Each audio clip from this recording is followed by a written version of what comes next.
මාව පන්නේ 1956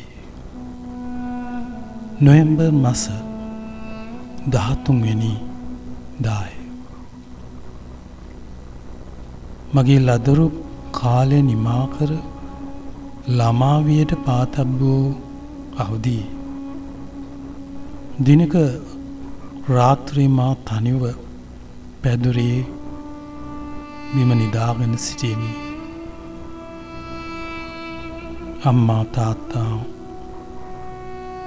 අයියා සහ අක්කලා කෑම කාමරේ කෑම කනවා විය යුතුය. රේඩියෝව විටින් විට ඉතාමත් දුක්මුසු නාදයක් නිතු කරනු මට ඇස්සෙන. මගේ හිතට මහා බයක් ඇතිවිය. මම අවදි වී ඉක්මනින් පැදුරෙන් නැගිට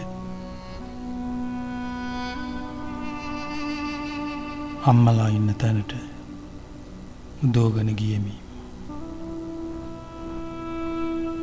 ඒ හඬ තුළ මට දැනුනේ බිය මුසු ශෝකීය රාවයකි. එය මේ පමණ වසරක් ගෙවී මගේ වැඩිහිටි වියේදී දැන්නේ මතක් කරන විට ඒ ශෝකී රාවය මම දැන් හඳුනාගෙන සිටිමි. එනම් අභාව ප්‍රාප්ත SWRD බණ්ඩාරනායක ශ්‍රීමතානන්ගේ ඒ වියෝව වසර ගණනාවක් පසුවත් විටින් විට ගුවන් විදුලියේ මතක් කර දෙනු පිණිස ඒ දුක්මුසු ශෝකී වාදන ජනතාවට සිහිපත් කරවීය. එදා අන්නේ ශෝකී හඬටයි මාත් ඇතිගැන්වූයේ බියපත් වූයේ. ශ්‍රී ලංකාවේ 1956 වසර ඒ කාලය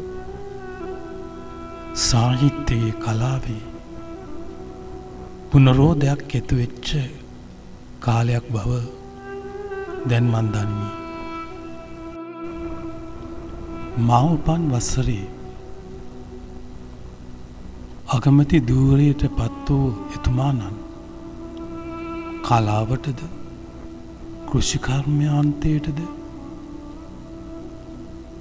විවිධ සංවර්ධන වැඩ කටයුතු වලටද අලුත් මම්පෙත් සොයමින් සිටියදී වසර 3කින් එතුමාණන්ගේ දිවිසැරිය නිමාවීම මට මහත් කනස්සල්ල ඇති කරවන්නක් විය.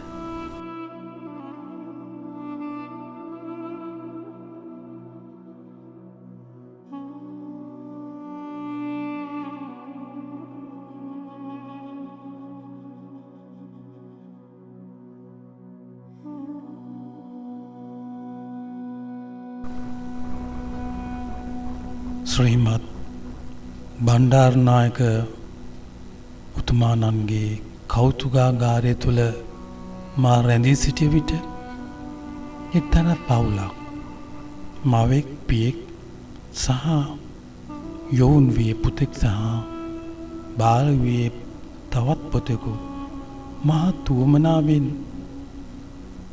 මේ කෞතුකාගාරය තුළ බණ්ඩාරනායක උතුමාණන්ගේ ඒ දිවි ප්‍රවෘත්ති කියවමින් නරඹමින් සිටියනු දුටු විට මට හැඟුණේ අර යෞවනයේ සිටින පුංචි පුතා මෙවන් උත්තම මිනිසකු ගැන හරියට කරුණු අවබෝධ කරගත්තා නම් ඔහුටත් අපගේ රට ගොඩනගන්නට ඒ සඳහා අත දෙන්නට මහ වූ දිරියක් සවියක් ලබා ගන්න ඇති කියලා. එයයි මට මේ යෝන් දරුවාත් ළමාවියේ පුංචි පුතාවත් දුටු විට මගේ මනසේ නැගුණු ප්‍රාර්ථනාව.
මිනිසුගේ දිවි අහිමි කරවන්නට ඉතා සැලසුම් සහගත සියුම් උපක්‍රම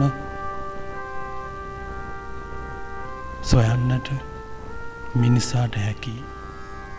ඒ මිනිසුකුගේ දියුණුව සඳහා මිනිසුකුගේ අභිවෘද්ධිය සඳහා සැලසුම් හදන්නට ඒ ගැන වෙහෙසෙන්නට මිනිසාට ඇයි ඒ තරම් ආශාවක් උනන්දුවක් නැත්තේ කියලා මට නිකමට වගේ සිතුණා.